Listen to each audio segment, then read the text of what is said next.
Hey, what's up everyone, welcome to Top Gaming. So this is my early impressions of port of Dishonored 2 on PC.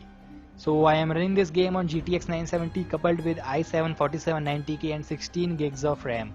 So this is by no means a very high end rig, but I think port reports should be made on rigs with cards like 970, 1060 or 480 which are more consumer friendly and are definitely not weak by any means. Now I am giving you this report believing that the day 1 patch is not included in the game. So things may tend to change after the first patch is released and I hope that it changes for better. Now moving to the options first, let's take a look at controls. So first we have basic controller functions. I will not go deep into this and will move straight to the keyboard mapping. Now in keyboard mapping you can assign keys according to your own taste and all keys are totally rebindable. Secondary key binding is also available, so no problem here, it's quite good here. Then we have mouse setup where you could change sensitivity, options for inverted controls is available, mouse smoothing is also available. Then we have friction. I have no idea what this option is about. I have never seen this option before in any game, so I am totally clueless here.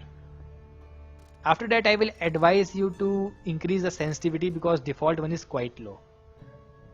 Now moving on to the video options. We first of all have resolution option. Game supports up to 4K and DSR is also working perfectly here, so no problem. After that we have options to change window mode. Now here's the first problem. Now as you can see that I have Windows borderless mode right now. Now if I want to change it to full screen mode, you actually can't change it. As you can see, it's still on borderless window mode. Now this can be changed by pressing Alt plus enter. So if you press Alt plus enter, this will resolve your problem and then you will be able to run it at full screen mode. Now with full screen mode we have another issue tied with it. If you want to record game on full screen mode with NVIDIA Shadow Play, the recorder footage will be extremely dark. Now I think that this issue is mainly tied to the NVIDIA drivers rather than the game itself. So again moving on forward, we have brightness, then FOV slider which goes all the way to 120, which is pretty nice to see. Then we have adaptive resolution. Now this is another option which I am totally clueless about, but I can tell you that this doesn't make any change in performance. Then finally we have NVIDIA HVO on or off option. Now moving to advanced graphic options, here we have 6 basic presets: very low, low, medium, high, very high and ultra. Now there are several graphic options to play with. Basically all the graphic options required are present here. I would like to point out that some more anti-aliasing options would be good. We are basically just having 3 FXAA options and then we have TXAA option. Something like MSA, SMA or even TEA would have been good, but this is all we have right now. Now moving further, we have audio options. All the important options are present here, so no complaints. And then moving finally to section of gameplay. Now here you can change some game related stuffs like kill cams or whether you want to use elixirs automatically or not, things like that. Then in HUD you can change a lot of stuff. You can actually completely disable HUD if you want. So pretty impressive work here. Now looking at the menu of the game, it seems like they have done a pretty amazing job with the port. But that's not actually the case. Let me show you what I am talking about. Now as you can see in the first scene here, my frame rates are nowhere near 60 FPS. But it's running on ultra settings, so one may think that maybe my rig is not enough powerful, so I will just lower down the settings to increase FPS. After all, so many options are available here, why not to do so? Then after changing the options to mid settings, you will be surprised. You will not gain a single FPS. Your Majesty, before we begin the day's observances, we have an unexpected visitor, the Duke of Serkonos. Ramsey says the Duke is bringing special gifts. That's intriguing. His Grace Luca Abel, Duke of Serkonos!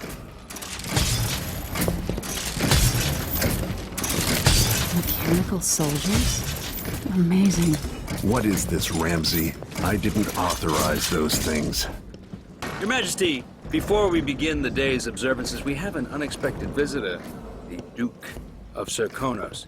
Ramsey says the Duke is bringing special gifts. That's intriguing. His Grace Luca Abel, Duke of Serkonos!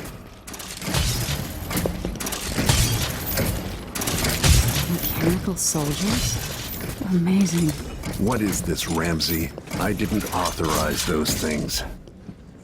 Problem doesn't end there. Every time I restart my game, I get different frame rates in the same area with the same settings at the same time.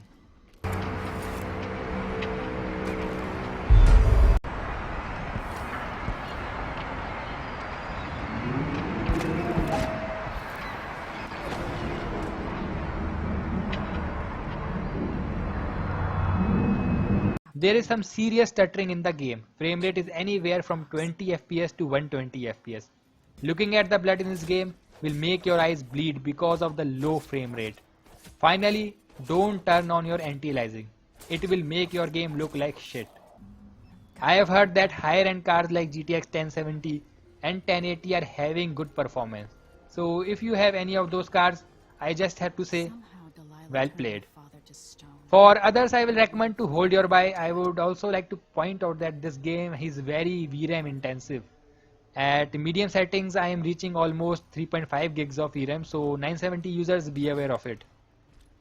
In the end, I would also like to say that the game is really good. It's amazing. It's everything what you would expect from a Dishonored 1 sequel.